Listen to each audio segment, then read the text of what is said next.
चैतन्य प्रभु नित्यानंद श्री अद्वैत गदाधर श्रीवासदि गौर भक्त वृंदा।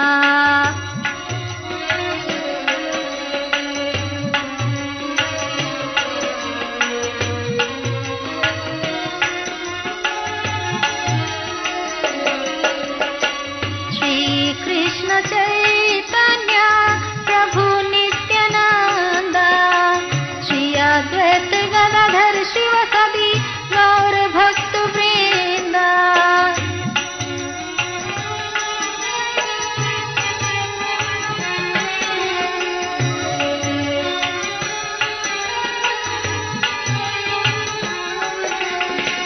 हरे कृष्ण कृष्ण कृष्ण हरे हरे हरे राम राम राम हरे हरे।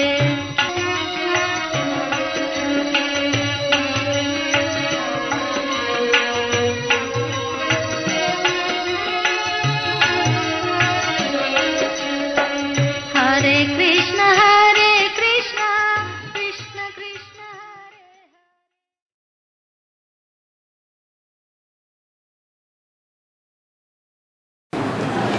विष्णुप्रसादात् भगवत्प्रसादो दशाप्रसादान्नवति कुतोऽपि ध्यानं स्तुवन्तश्च यशस्त्रिसन्ध्यं वन्दे गुरो श्रीचरणारविन्दम्।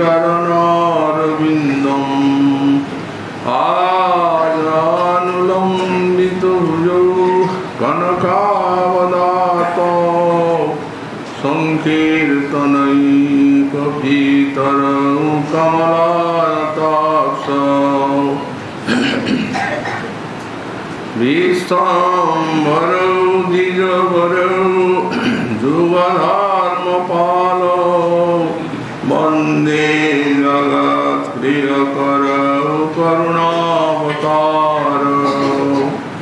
नमस्त्रिकालसत्याय जगन्नाथसुताय च सरिताय सपुत्राय सकलत्राय ते नमः। वरेहापीडाभिरामं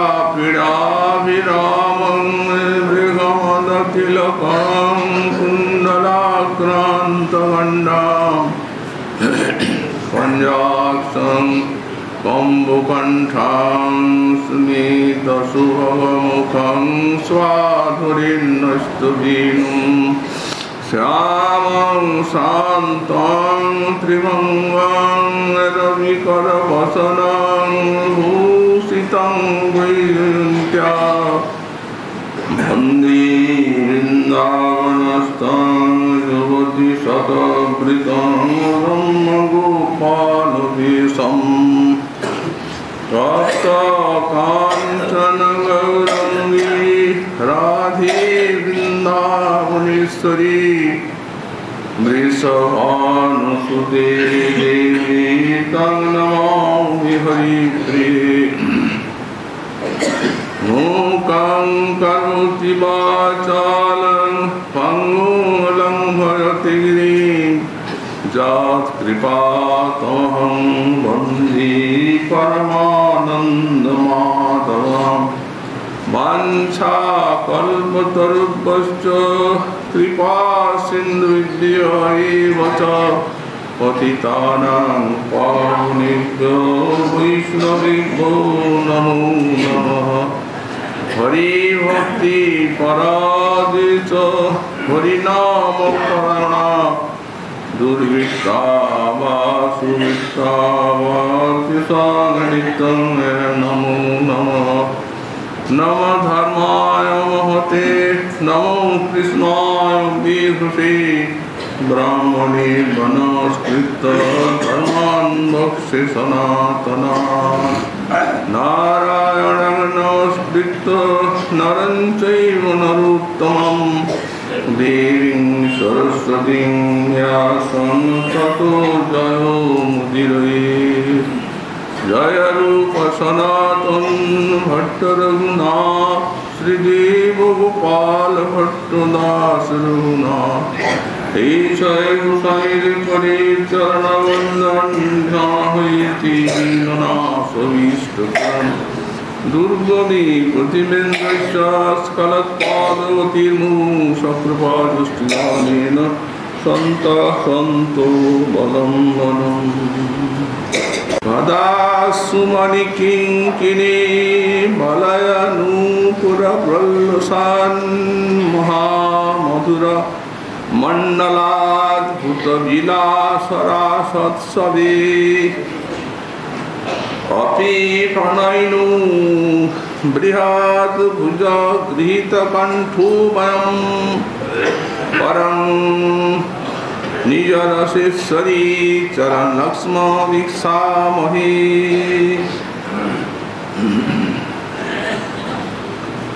कलिजुग पावनावतार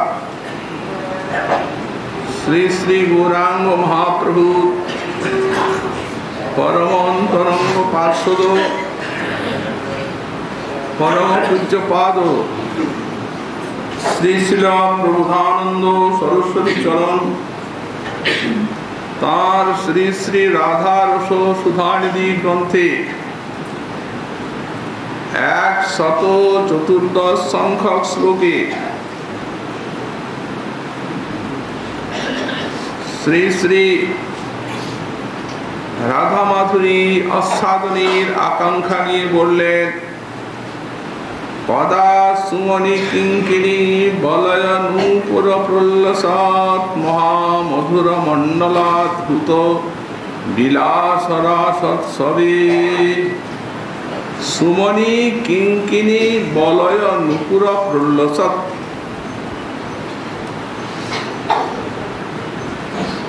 श्री राधा रानी एवं 300 कोटि ब्रजबाला रास नायिका তাদের उत्तम मणिकिंकिणी बलय नूपुर इत्यादि जे निकंधनी সেই বিপুল নিকন্ধনীতে প্রল্লসা যে রাসমণ্ডল এই বিপুল অলঙ্কারের ধ্বনিতে মুখরিত হয়ে উঠেছে উল্লসিত হয়ে উঠেছে এবং ভূত যে রাসমণ্ডলে অদ্ভুত বিলাস রাসোৎসবে অদ্ভুত বিলাস এই রাসোৎসব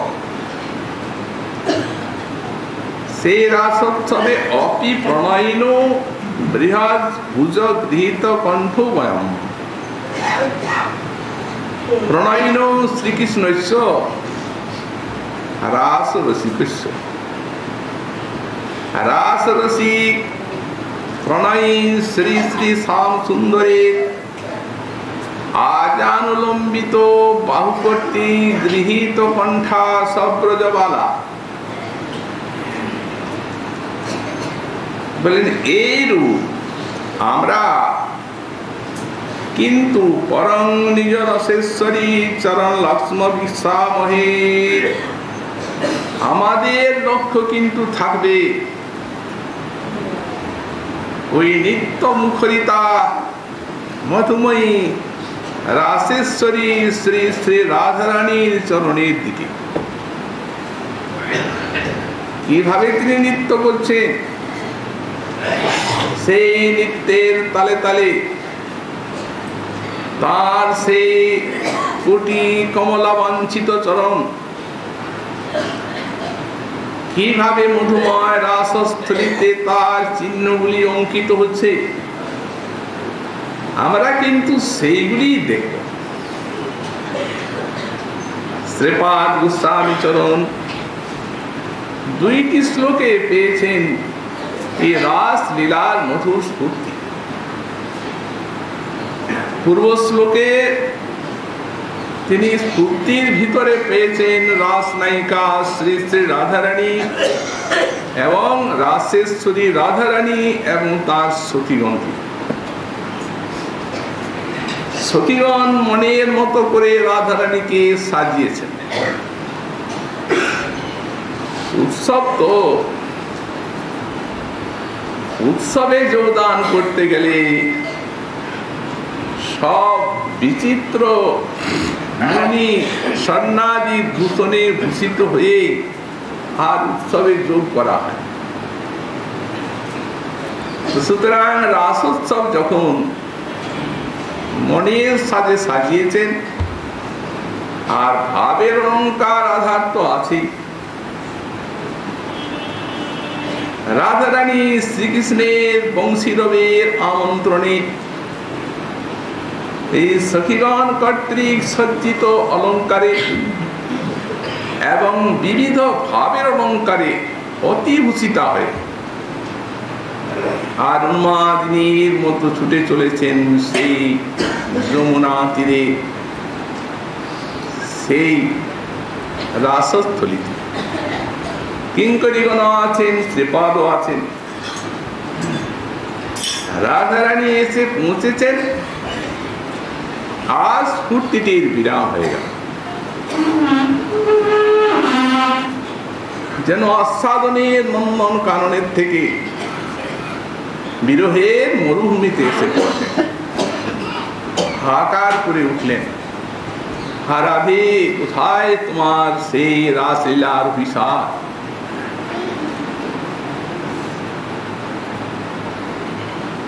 এই সিদ্ধ যারা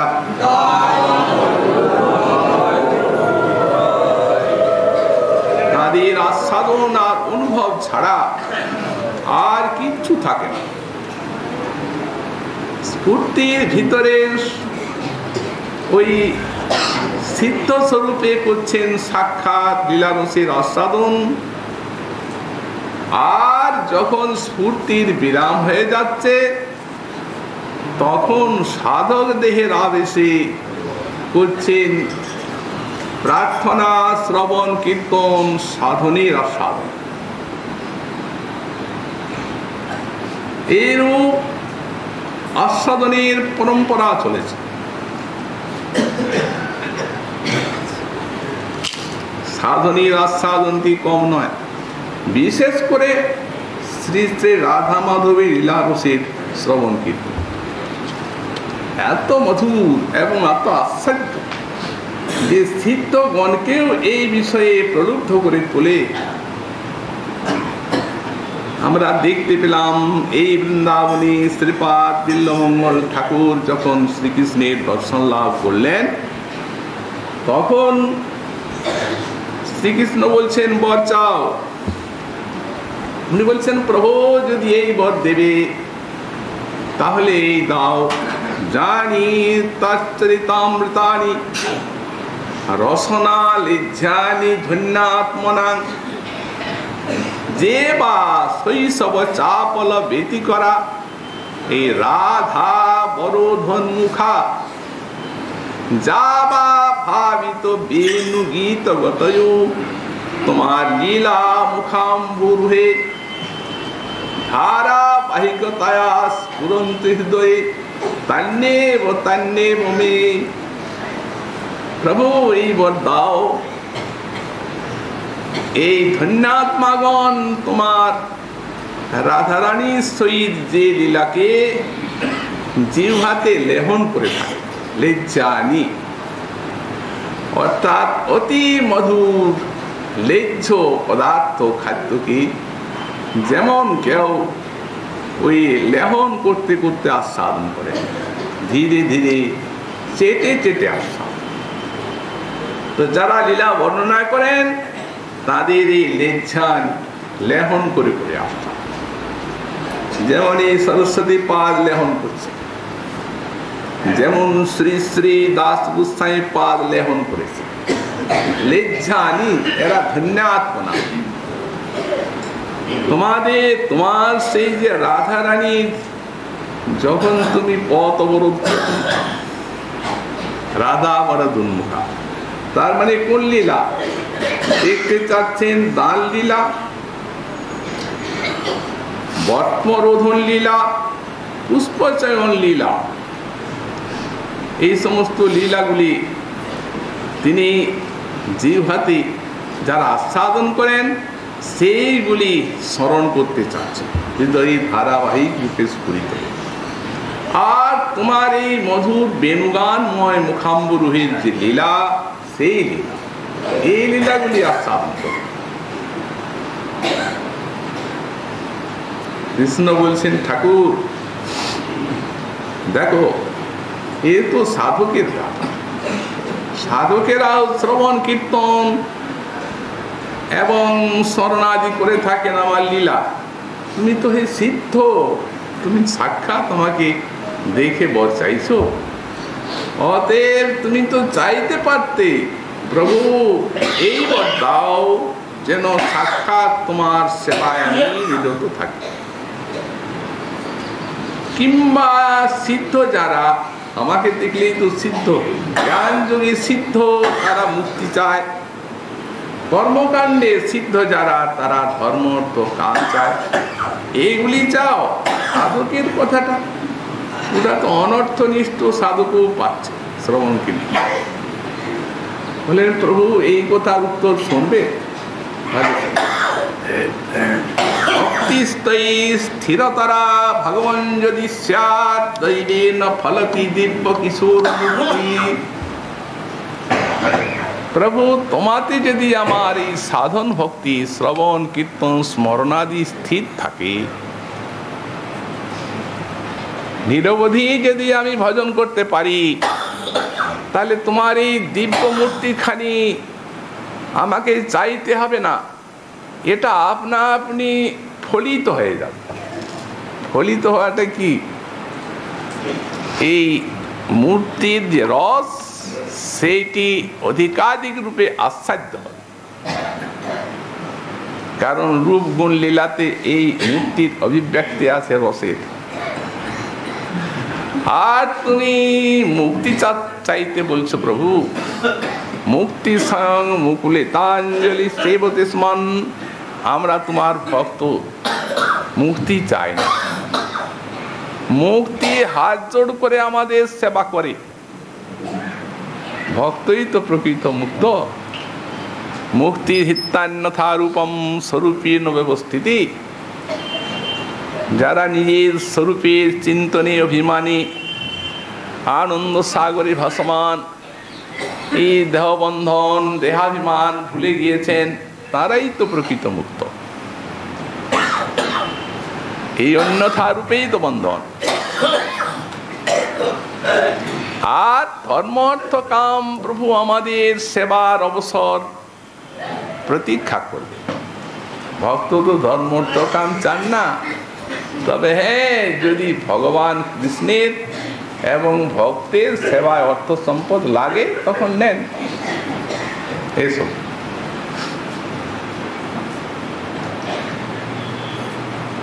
অতএব এটিও কম নয়। তাহলে রাধা মাধবের লীলা স্মরণ শ্রবণ কীর্তন, সাধক দশায় প্রার্থনা, আর সিদ্ধি দশায় স্ফূর্তিতে সাক্ষাৎ আসাদ, এইরূপ পরম্পরা চলেছে। কি মধুময় জীবনের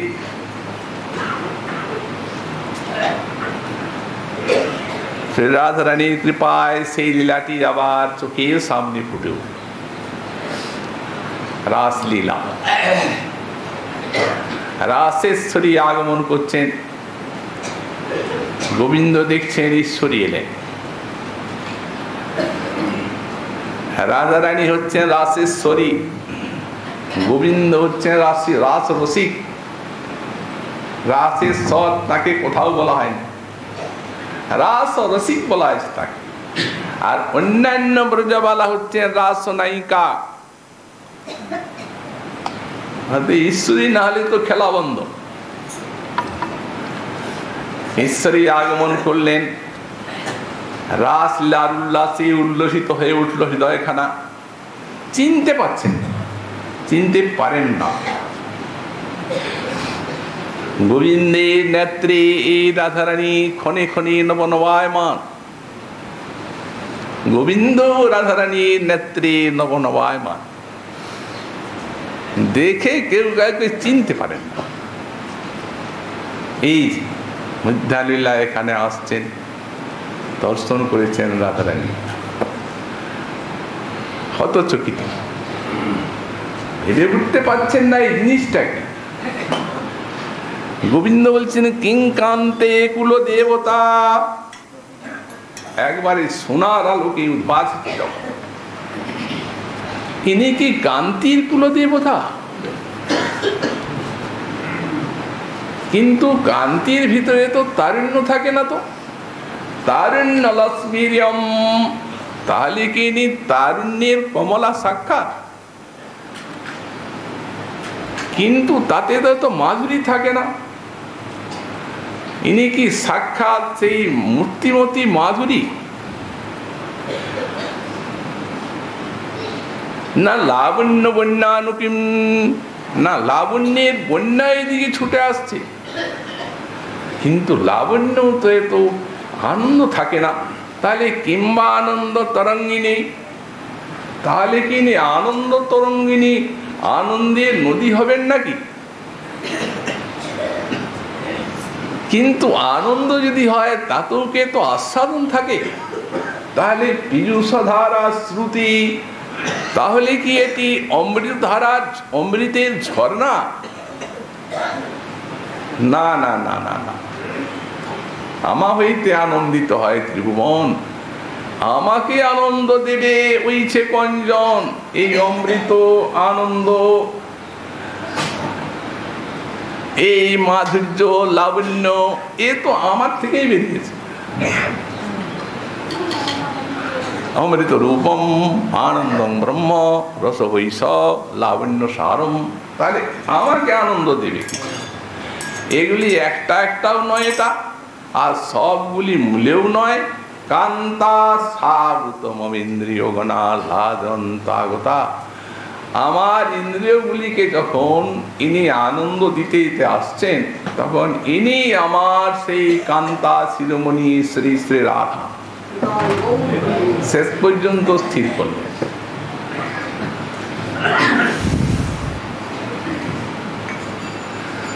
দোহে দোহা দর্শনে উলসিত ভেল, দোহে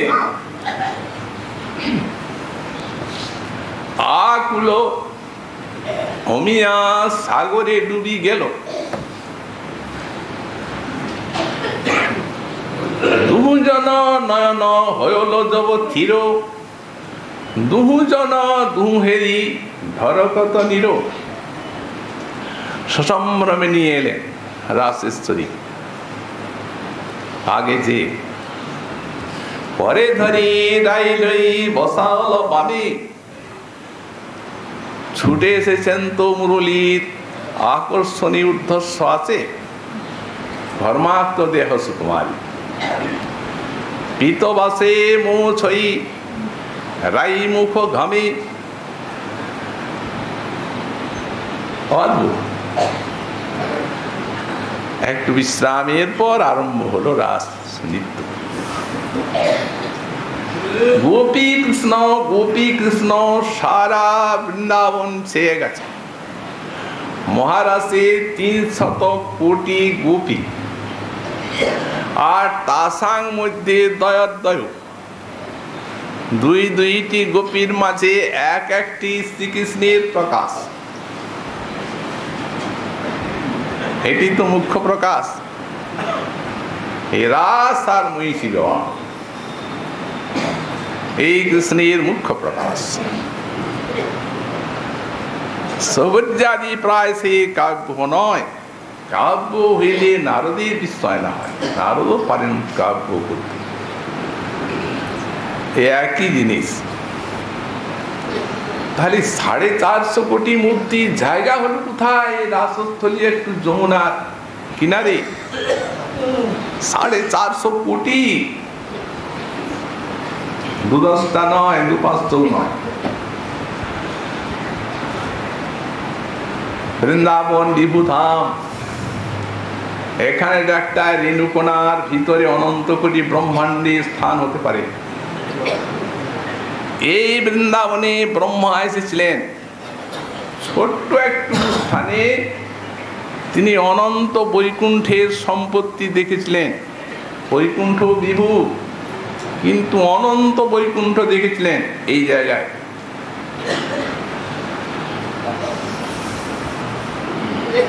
তো সুতরাং কোনো অসুবিধা নেই। অচিন্ত শক্তি এই মহা মহা ঐশ্বর্যের সমাধান কর্ত্রী ওই যমুনা পুলিনেই 450 কোটি। মণ্ডলী বন্ধে গোপীগণ করে নর্তন, মধ্যে রাধা সহ নাচে ব্রজেন্দ্রনন্দন। তাহলে এই 450 কোটি, এই 450 কোটির মূর্তির এই মণি, কিঙ্কিনি, বলয়, নূপুর ইত্যাদি বাজছে। তাহলে বাজনাটা কত হবে? 450 কোটির নূপুর বলয় একসঙ্গে বাজছে, নৃত্য করছেন তো। সুকমণীয় চমৎকৃত হয়েছে। বলয়ানাং নূপুরানাং কিঙ্কিনানাং চদূষিতাম সপ্রিয়ানাং ভবৎশব্দস্তুমূলো রাসমণ্ডলী। হে মহারাজ পরীক্ষিত, এই সপ্রিয় অর্থাৎ কৃষ্ণ আছেন এত প্রকাশে, আবার সব গোপীগণ আছেন 300 কোটি। তাদের বলয়ানাং নূপুরানাম কিঙ্কিনাঞ্চ, ইনি যা বলছেন বলয়, নূপুর, কিঙ্কিনি গোপীগণের এবং কৃষ্ণের। সপ্রিয়ানাং ভবেৎ শব্দ তুমুল রাসমণ্ডলী, তুমুল রাসমণ্ডলী শব্দ হলো। কিন্তু এই কোনো কর্ণকুঠুর শব্দ নয়, হচ্ছে কর্ণামৃত, এগুলি হচ্ছে রস। কারণ এই লীলাটি হচ্ছে অখণ্ড সচ্চিদানন্দ এবং অখণ্ড মহাভাবীর মহাতত্ত্বময় মিলন মাধুরী। সাধারণ প্রাকৃত নায়িকার নৃত্যও নয়, দেবগণের নৃত্যও নয়, এমনকি অন্য কোনো ভগবৎ স্বরূপের নৃত্যও নয়। এই অখণ্ড রসরাজ গুরুতি সাক্ষাৎ শৃঙ্গার আর মহাভাব, এই তাঁদেরই তত্ত্বময় মিলন মাধুরী, তাঁদেরই উল্লাসময় নৃত্য।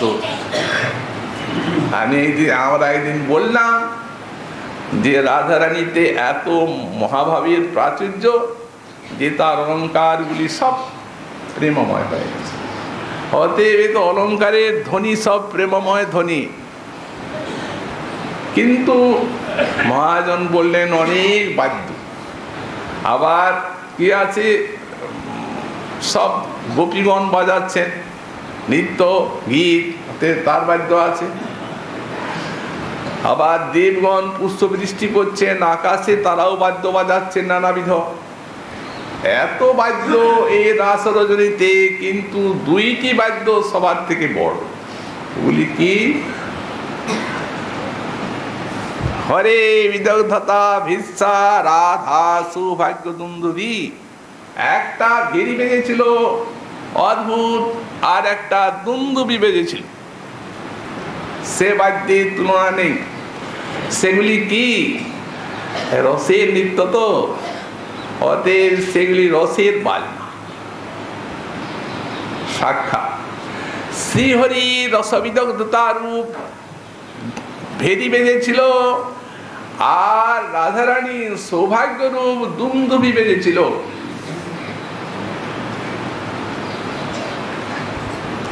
তার মানে রাধারানীর সৌভাগ্য আর এই 300 কোটি গোপীর মিলন মেলায় দুন্দুবি নিনাদে বিঘোষিত হয়েছে। দুন্দুবির বাদ্য বিশাল বাদ্য, আর ভিড়িও তেমনি উচ্চ বাদ্য, এমনি লম্বা করে খুব জোরে বাজ। তো সুতরাং শ্রী শ্যাম সুন্দরী অসবৈদগ্ধি আর রাধা রানীর সৌভাগ্যে বিঘোষিত হয়েছিল রাসমণ্ডলী। তাই এই মহারাশি তো এই সৌভাগ্যটি প্রকাশ করার জন্যই রাধারানীকে নিয়ে অন্তরিত হয়ে গেলেন। গোপীগণ তো 100 কোটি গোপীর মিলন মেলায় আজ পরীক্ষা হয়ে গেল যে ইনি ব্রজকান্তাগণী শিরোমণি, তাহলে নিয়ে যাবেন কেন ওরা? যখন পাগলের মতো খুঁজতে খুঁজতে আর রাস রজনীতে গোবিন্দের চরণ চিহ্নের কাছে কাছে এই রাধারানীর চরণ চিহ্ন দেখলেন গোপীগণ, তখন কেউ কেউ বলছেন সখী এটা কার? এটা কোনো রমণীরই হবে, আমাদের গোবিন্দের চরণ চিহ্নের পাশে পাশে। সখীগণ তো বুঝে নিয়েছেন যে রাধারানীকে নিয়ে গেছে, আর থেকেও জানেন না 300 কোটি গোপী, কে কার খবর নাই, 2-4 জন তো না। এ কোন মোহিনী যে আমাদের 300 কোটি গোপী তাদেরকে বঞ্চনা করে একা নিয়ে আর আমাদের শ্যাম সুন্দরকে ভোগ করছে? তখন কতগুলি গোপী তারা বলছেন কে বলে, কে বলে মোহিনী কে বলছে? আপনারা প্রেমিকা, আপনারা প্রেমের রীতি জানেন না? অনায়া রাধিত নুনং ভগবান হরি ঈশ্বর অনয়া, হে অনয়া আপনারা অনীতিমতি, নীতির কথা বলছেন না। প্রেমিকা আপনারা জানেন প্রেম ছাড়া আমাদের গোবিন্দকে এক চুলো নামানো যায় না। তিনি জগৎমোহন, মোহিনী বিদ্যায় তাকে ভোলানো যায়। বলছেন না কেন যে আমাদের সবার থেকে এই মহীয় শিরোমণি পরম সৌভাগ্যবতী, এই সত্য কথাটা বলছেন না কেন? ইনি শ্রীহরি ঈশ্বর ভগবান শ্রী নারায়ণের আরাধনা করেছেন, যার জন্য সকল কাম আজ আমাদের গোবিন্দ সবাইকে ছেড়ে আর একে নিয়ে চলে গেছে। গোবিন্দ কিন্তু চিন্তা করলেন যে রাস করতে হবে, অতএব কখন রাস হবে? যখন মণ্ডলী বন্ধে গোপীগণ করেন নর্তন আর মধ্যে রাধা সহ নাচি ব্রজেন্দ্র, তবে রাস হবে। রাসেশ্বরীকে নিয়ে মাঝে নাচা চায়। তো এখন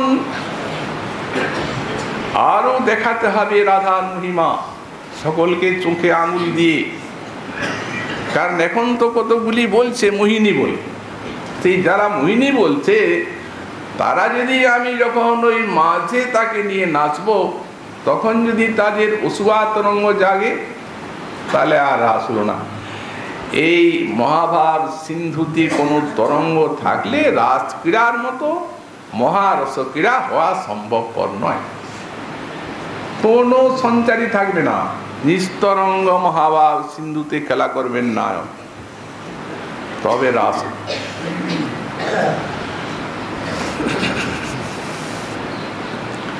তো সুতরাং এই জন্যই ওই রাধারানীকে বললেন চলো, সকলে আসছে, কাঁধের উপরে চড়ো।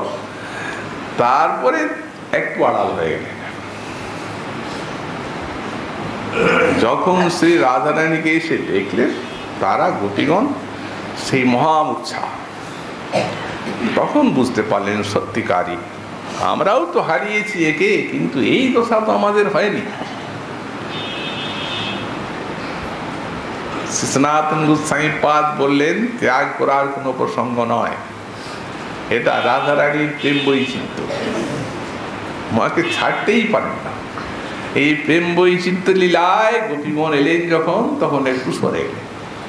তারপরে রাধারানীর নিকটে সব শুনলেন, এখন আর তার মাঝে নৃত্য করায় কোনো অসুবিধা নাই, অনায়াসে নৃত্য করতে পারে।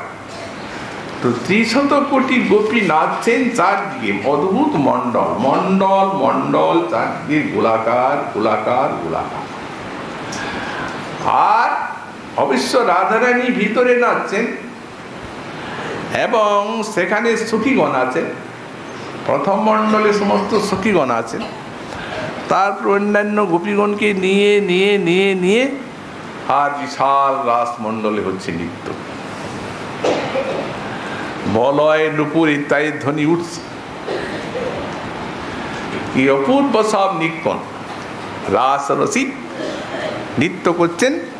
রুনু রুনু ঝুনু ঝুনু ঝুনুনু ঝুনু ঝুনুনু ঝুনু করকঙ্কর রনিয়া, এইসব বাদ্য। ঝন ঝম ঝমক ঘাঘর কোটি কিঙ্কিনি, আবার কিঙ্কিনি ভাবে বাজছে। ঝম ঝম ঝমক নৃত্য করছেন তো। কঙ্কন ঝুমুর ধ্বনি ধ্বনিয়া, কঙ্কন গুলা ঝুমুর গাইছে গীত। ঝম ঝম ঝমক এই কিঙ্কিনি, আর কঙ্কন গুলা গাইছে যেন ঝুমুর, এমনি মধুর শব্দমণি কঙ্কন। আবার আছে বাদ্য ডগমগ ডগমগ ডম্ফ কি ডিমি ডিমি, আবার ডম্ফ বাজছে ডগমগ ডগমগ করে। পি পি বেনু নিশানে, আবার বেনু বাজছে। সেই অদ্ভুত রসমাধুরী এই বাদ্যে, মাধব রস গানে, এই সব অপূর্ব বাদ্যের মাধুরী রাসমণ্ডলে নৃত্যের সঙ্গে সঙ্গে।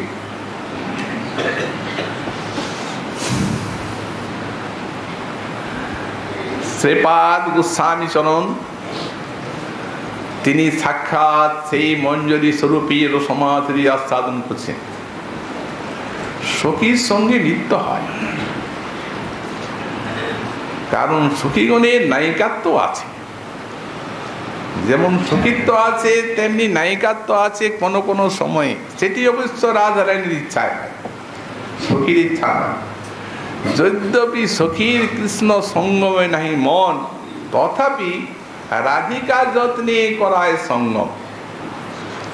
নানা ছলে কৃষ্ণে প্রেরীর সঙ্গম করায়, আত্মা কৃষ্ণ সঙ্গ হইতে কোটি সুখ পায়। এই দেখুন রাস দু প্রকার, এক তো হলো মহারাস, এক হলো নিত্যরাস, আবার এক হলো শারদ রাস, এক বসন্ত রাস, এরূপ ভেদ আছে। তো নিত্যরাস যখন হয় তখন যেটি দৈনন্দিন হচ্ছে, যেটি আমাদের স্মরণীয় এবং ভজনীয় জিনিস, তাতে রাধারানী থাকেন এবং তার সখীগণেই থাকেন।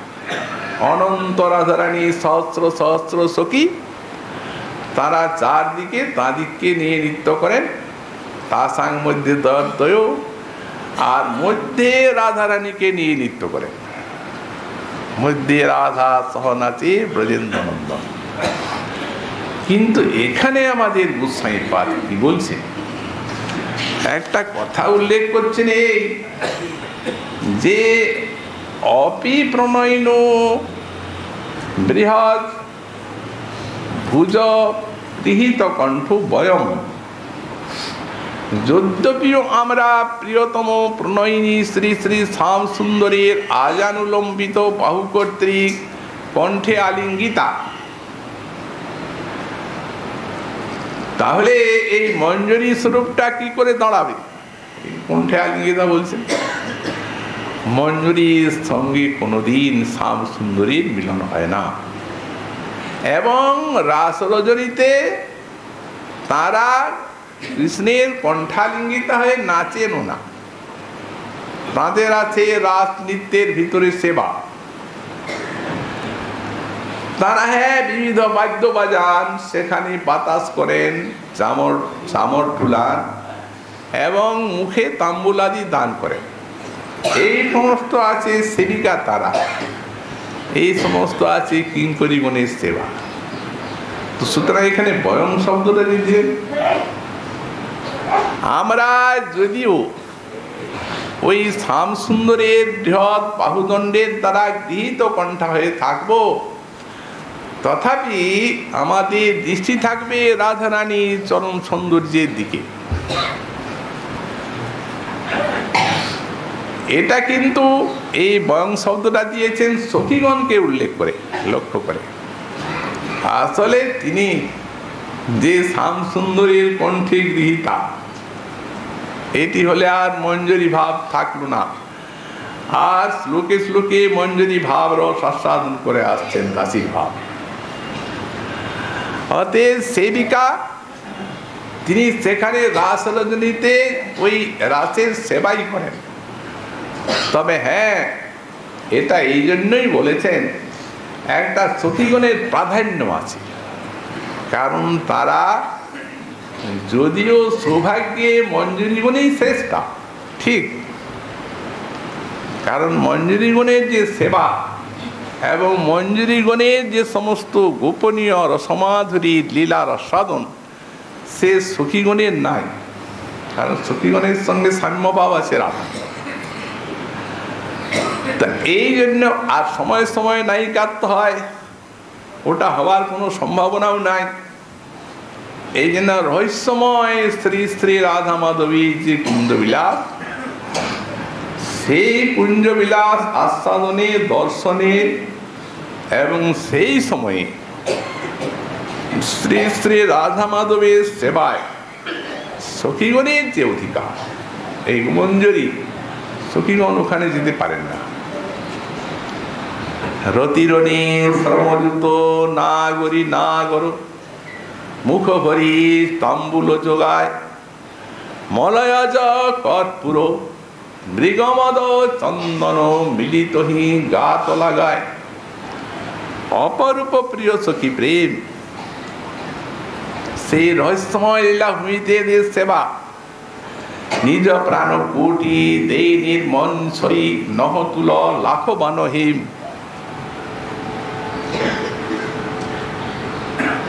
মনোহর মাল্য দুহু গলে অর্পই বিজয়ী শীত মৃদুবাত সুগন্ধি শীতল জল করু অর্পণ জয়ীছে হত দুহু সাপ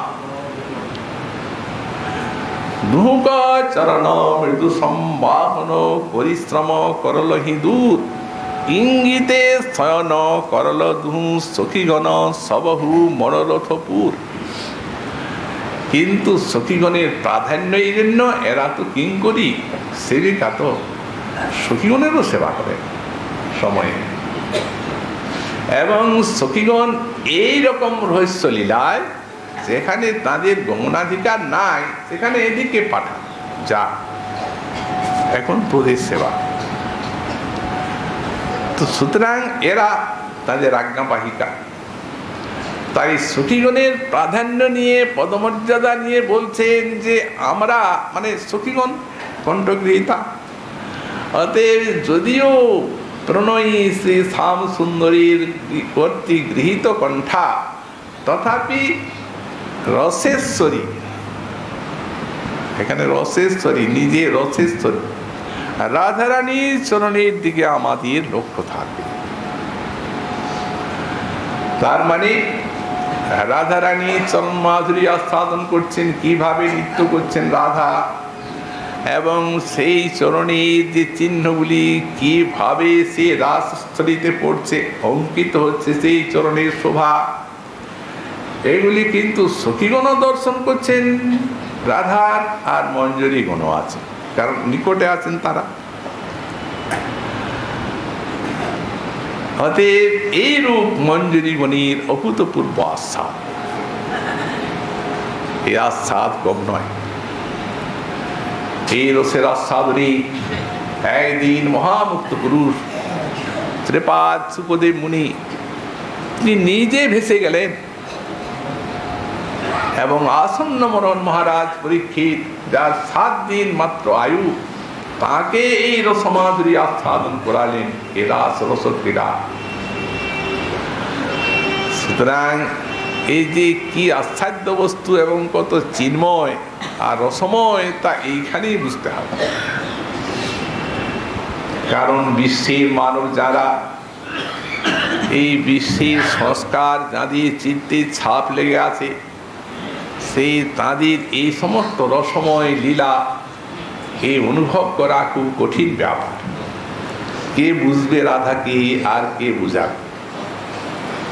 যার সৌভাগ্য গুণ বাঞ্ছে সত্য ভামা, যার ঠাই কলাবিলাস শিখে ব্রজরামা, যার সৌন্দর্য গুণ বাঞ্ছে লক্ষ্মী পার্বতী, যার পতিব্রতা ধর্ম বাঞ্ছে অরুন্ধতী, যার সদ্গুণ গণের স্বয়ং কৃষ্ণ না পান পার, এই যে সদ্গুণগণ এগুলি সব সেই মাদনাক্ষ মহাভাবের থেকে উঠছে। তো মাদন ভাব তো তার মধ্যে নাই, তিনি জানবেন কি করে? যার সদ্গুণ গণের স্বয়ং কৃষ্ণ না পান পার, তার গুণ গণিবে কেমনে জীব ছাড়, জীব সেখানে ছাড়। মধ্যাহ্ন গগনে সেই সহস্রাংশুর কিরণমালা আকাশের থেকে ঝরে ঝরে পড়ছে, সারা বিশ্ব সেই আলোয় উদ্ভাসিত হয়ে আছে। কিন্তু যারা চক্ষুষ্মান তাদের তো, আর যারা জন্মান্ধ তাদের সেই সপ্রকাশ দিবালোকেই বাকি, আর অমানিসার অন্ধকারই বাকি। তো সুতরাং মাদিস মায়ান্ধ জীব, মায়ায় চক্ষু অন্ধ হয়ে আছে, মায়ার সংস্কার ছাড়া আমাদের চিত্তে হৃদয়ে আর কিছুই আসতে পারে না। সুতরাং এই বিশ্বের মানব রাধাকে কি করে বুঝবে? ইনি বলছেন রসেশ্বরী। বুঝতে গেলে বুঝিয়েছেন মহাপ্রভু এবং আচার্য পাল, তা না হলে কলিকালের জীবের এই বস্তু বহু সুদূর পরাহত। মুনি ঋষিগণ পারেন নাই। যখন মহারাজ পরীক্ষিতের নিকটে রাসলীলা, মহারাজ পরীক্ষিত শুকদেবীর কৃপা পাত্র, আর সাধন করলেন চরম, বুকটা পড়ে গেল, ধন্য হয়ে গেল তার জীবন এই রসে। কিন্তু তিনি তাকিয়ে দেখছেন খোলা জায়গা তো, গঙ্গা তীর, মুনি ঋষি কর্মী জ্ঞানী যোগী সব এসে শুনছেন শুকদেবের কথা। ঋষি তো উনি, কিন্তু তারা তো বুঝতে পারেন না যে ঋষি এইসব রস পরিবেশন করবেন। মহারাজ পরীক্ষিত বুঝলেন কারো কারো মনে সন্দেহ হয়ে গেছে যে এই গোবিন্দ এই যে পরদার বিনোদন লীলা ভগবান করছেন, এ কি তার খেলা? তাদের ভাব দেখেই বুঝলেন। অতএব তার, তিনি নিজে কৃতার্থ হলো, তার সন্দেহ না হলেও তিনি তাদের সেই ভ্রান্তি নাশের জন্য জিজ্ঞাসা করলেন,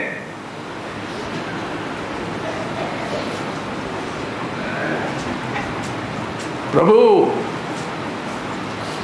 এই ধর্ম সংস্থাপনের জন্য যার অবতার, প্রসমায়ে তরেশ্বচ, অর্থাৎ অধর্মকে নাশ করার জন্য যার কল্যাণময় অবতার স্বয়ং রূপে, তিনি এই প্রকারে প্রতিপমাচরণ ব্রহ্মণ পরাদারাজমর্শনম প্রতিপম প্রতিকূলম অধর্মম সাইপাদির টিকা, এইরূপ অধর্ম আচরণ করলেন, প্রতিকূল আচরণ করলেন, পরাদারাজমর্শনম, পরদারকে নিয়ে রাস বিহার করলেন। শ্রী সুকমণিও বুঝলেন মহারাজ পরীক্ষিতের নিজস্ব এইটি প্রশ্ন নয়, কারণ উনি রাসলীলা বর্ণার সময় মহারাজ শ্রোতা তো মূল, অতএব আস্বাদনকে কিভাবে করছে শ্রোতাকে দেখেই তা বোঝা যায়।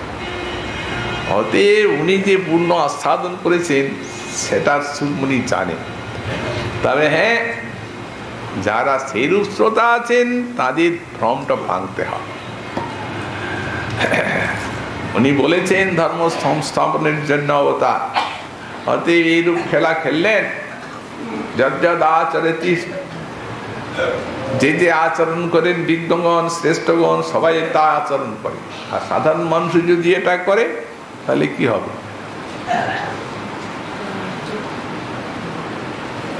মুনি বললেন মহারাজ তেজীয় সাংসায় বন্যে সর্বভূজ যথা, এই যে ঈশ্বরগণের ধর্ম ব্যতিক্রম প্রথমে একবারে রাস্তাটাকে বন্ধ করে, এটা তারই অধিকার। যেমন অগ্নির যেমন সর্বভূক, অতএব এটা তারই ধর্ম, পাবক সাক্ষাৎ পবিত্র অপাববিদ্ধ। তো সুতরাং সেখানে আর এই সমস্ত জিনিস কি যায়? তিনি তো সাক্ষাৎ অপাববিদ্ধ অগ্নির মতো, তার দোষ নেই। কিন্তু নৈতৎ সমাচরে জাতু মনসাপি ঝনীশ্বর, আচরণাত্মক মুড্ঢা যথা রুদ্রং বিদদ বিষম। কিন্তু কখনো মানুষ মর্ত তারা মনম এইরূপ আচরণের অনুকরণ করতে যাবে না। রুদ্র ব্যতীত অন্যজন বিষ পান করলে যেন তৎকালে তার মৃত্যু হয়, তেমনি তার মরণ ঘটবে। মহারাজ গোপীনাং তৎপতিনাং সর্বেষাং চৈব দেহিনাং যন্তশ্চরতি শুদ্ধক্ষ ক্রীড়নে নেহ দেহবাগ। গোপীগণের পতিগণের সমগ্র জীবের যিনি অন্তরাত্মা, সেটি তারই বিহার, এটা চিন্তা করবে। মহারাজ ভাবো, রোজ রাসলীলা হচ্ছে, তাহলে ৩০ কোটি গোপী রোজই গোবিন্দের নিকটে মিলিত হচ্ছেন। তাহলে তাদের পতিগণ কৃষ্ণকে উৎসুয়া করে নাই কেন? না শ্রিয়ন খলু মহিতাস্তুষ্য মহামা মন্যমানা সপার সার্থান সান সান দারান বুজুগস। যোগমায়ার দ্বারা মোহিত হয়ে আর সেই নিজের যাকে তারা কাছেই দেখছে, অসুয়ার কোনো সম্ভাবনা নাই। তারই তো আনন্দিনী শক্তি, দেখতেই পায় না। নিজের আনন্দিনী শক্তিগণের সঙ্গে শক্তিমান স্বয়ং বিহার করছেন, তবে রসমাধুরীর উল্লাসের জন্য এই ভাব ডাকা মাত্র। কারণ পরকীয় ভাবে অতি রসের উল্লাস, ব্রজবিনা ইহার মাত্র নাহি মাস। জীবের জন্য কি আছে? আপনি ভাবছেন যদি অন্যজন আচরণ করে, জীবের জন্য ওটা নয়। অনুগ্রহায় ভক্তানাং মানসিক তনুমাশ্রিত ভজতে তাদের ইত্যাদি শিখরা যা শ্রুত্বা তৎপর। এটা শুনতে হবে। এই রসময় লীলার মধ্যে এত শক্তি আছে যে বিশ্বকে অনুগ্রহ করার জন্য ভগবান তাদিশি ক্রীড়া মানে রাস ক্রীড়া ভজন করেছেন। যা শ্রুতা তৎপর হবে, এইগুলি যদি আস্বাদন করা যায়, শ্রবণ কীর্তন করা যায়, তাহলে অনায়াসে ভগবানের চরণে প্রেম ভক্তি লাভ করে জীব ধন্য হয়ে যাবেন। এর থেকে প্রেম ভক্তি লাভের বলবৎ সাধনা আর কিছুই নেই। কারণ ভক্ত বিনোদন লীলা তো আর তো কিছু নয়, নিজেরই তো আনন্দিনী শক্তি। এই জন্য বাক্যাকার লিখে দিয়েছেন, ভগবানের যে ক্রীড়া মদ ভক্তানাং বিনোদার্থম করোমি বিবিধাক্রিয়া, এর কোনো বিচার হয় না। আমার ভক্তগণের বিনোদনের জন্য আমি নানা ক্রীড়া করে থাকি। আর এই ক্রীড়াটা বললেন, এই ক্রীড়াটি হচ্ছে পরম প্রেমবতী ব্রজদেবী, এই পরম মহাভাবতী ব্রজ সুন্দরীগণ, এই তাদের মনোবাসনা পূর্তির জন্য মনোরথ পরিপূর্ণম এব ভক্ত হিতার্থং সর্বং কুর্বত ভগবত মুখ্যতম প্রয়োজনমিতি তদেব তস্য মুখ্যতম সুখম। এই সিদ্ধান্ত করলেন গোস্বামী এই রাসলীলা। মহাভাবতী ব্রজ গোপী প্রেমের পরমসার মহাভাব জানি, আর সাক্ষাৎ মাদনাক্ষ ভাবের মূর্তি রাধা। তো সুতরাং এই মহাভাব, এই পরকীয় ভাব ছাড়া কখনো প্রেম মহাভাব দশা লাভ করে না। সেটি পরিষ্কার অক্ষর দিয়ে দিয়েছে। মহাভাব তখনই হবে যখন এই পরকীয় ভাবটি আনন্দিনী শক্তিগুণের মধ্যে আসবে। অতি সর্বাতিশায়ী প্রেমবতী নাম মানে মহাভাবতী নাম তাসাং মনিরথ পরিপূর্ণমেব ভক্ত এতার্থং সর্বং পূর্বত ভগবত মুখ্যতম প্রয়োজনম, না নিজের প্রয়োজন, তাদের মনোরথ পরিপূরণ করা। ভক্ত হিতার্থং সর্বং পূর্বত আত্মারাম আত্মকাম শিরোমণি। তাহলে তার কি কিছুই নেই? তাদের মনেরও তারা নাচলেন গোবিন্দের সঙ্গে, প্রাণনাথের সঙ্গে প্রাণ ভরে। এই জন্য সমাবেত হয়েছেন। বললেন তদেব তস্য মুখ্যতম সুখমিতি চ, এইটাই তার মুখ্যতম আনন্দ। ভক্তের প্রেম রস মাধুরী আস্বাদনে গোবিন্দের আনন্দ, সেই মহাভাব রস মাধুরী আস্বাদন করছেন। এই জন্য গোস্বামীর পাদ ময় প্রত্যয়টা দিলেন যোগিকার্থে, পরম রস কদম্ব ময় ইতি যোগিকার্থ ইতি রাস। পরম রস মহাভাব, সেই মহাভাবের প্রাচুর্য যে রাসলীলায় উৎসব, তো এক আর দু একজনের তো উৎসব হয় না, উৎসবের জন্য অনেকের সম্মিলন দরকার, কিন্তু মূল দু একজনই। তেমনি রাসোৎসবের মূল শ্রী শ্রী রাধাই, রাধারানীকে রসেশ্বরীকে আস্বাদন করার জন্য রাস, তাই রসেশ্বরী শব্দ দিয়েছে। অন্যান্য গোপিকা তাদের সান্নিধ্য এই রস বৈচিত্র্য পরিপুষ্টির জন্য, কারণ দুজনে রসমাধুরী এতখানি পরিপুষ্ট হয়ে আস্বাদিত হবে না। রাধা সহকিরারণ আস্বাদ কারণ, আর সব গোপীগণ রস উপকরণ। কৃষ্ণের প্রেয়সী রাধা কৃষ্ণ প্রেম প্রাণধন, তাহা বিনা সুখ হেতু নহে গোপীগণ। তিনি মূলা, তিনি ব্যতীত অন্য গোপী সুখ হেতু নয় গোবিন্দের। এই রূপে দর্শন করতে করতে লীলা শ্রী গোস্বামী পাদে স্ফূর্তির বিরাম হয়ে যায়। তখন প্রার্থনা করলেন যে হায় সেই রাসেশ্বরী, আমার রসেশ্বরী কোথায়? তার নিত্য কবে আবার দেখব? তার নিত্য মাধুরী, তার চরণীর সেই চিহ্নগুলি নটনীর তালে তালে বৃন্দাবনের ধরণীতে অঙ্কিত হবে, এই প্রার্থনা জীবন প্রাণ। আবার পরবর্তী একটি সাধক দশা, এখন আর সিদ্ধ দশার ভাব আসছে না, সাধক দশাতে পরবর্তী শ্লোকে অতি চমৎকার আস্বাদন, সাধক গণের চরম শিক্ষা।